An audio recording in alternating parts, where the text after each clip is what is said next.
BBC дүрбүсүндө подкаст уктуруусун угуп жатасыздар. Сиздер менен кайрадан мен Кубат Чекиров.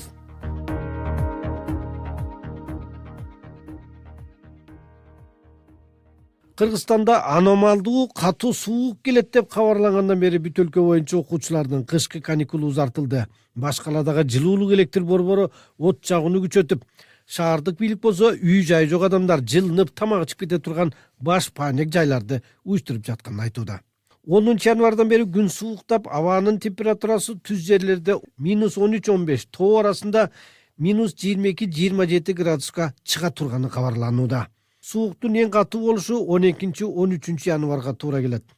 Абанын температурасы түн ичинде түздүк жерлерде 25 градуска чейин барары, ал эми күндүз 14-19 градус болоору күтүлүүдө, дешет метеорологдор. 2017 жылы декабрда, 2018 жылы январда Бишкекте ушундай эле суук болгону шаардыктардын эсинде.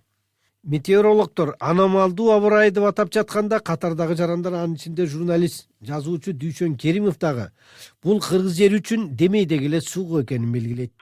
Мына кардын түшүп атканы, музгар, биздин ала тоонун бул өзү табигаты ушундай.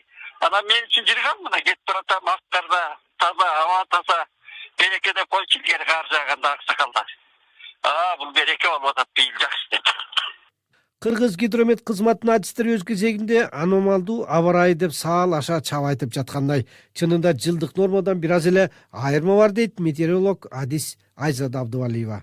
Жылгыдан өзгөчөлөнгөн деп айтсам, нормадан каждый айдын нормасы болот, ошо нормадан бир аз төмөнүрөөк болуп жатат десем болот да. Ошондой эле айтсам 2018 жылга салыштырмалуу окшош болуп жатат. 2018 жылы айдын аягында ошондой аба ырайы катталган. Кыргызда кыштын кыштай, кыздын кыздай болгону жакшы деп айтышат. Ошондуктан кар кээ бир жерлерде калыңыраак түшүп, жолдор тайгак болуп, тоо арасындагы жолдордо кар көчкү түшүп жатканда, айылда болобу, шаарда болобу, кышка камылгасы бар жергиликтүү эл үчүн бул анчалык деле чоң түйшүк алып келген жок.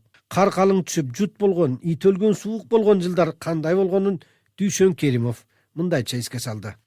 68 жылы, мен 68 жылы 56 болуп 12 жашымда да улуу жут болгон биздин Акбашта. Ошондо жанагы мен чыкканда чөп жок да.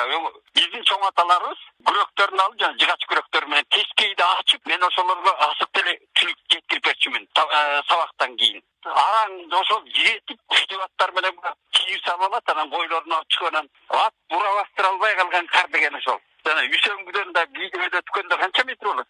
1,5 болот го дейт. Ошондой болгон, мен бала кезде көргөм. Экинчи, мен 84-жылы батым го. Мына Кысылой деген Жумгалдын, мына Аралдын, Көкөмөрөнүн боюндагы Сузамырдын чатындагы совхоз бар да.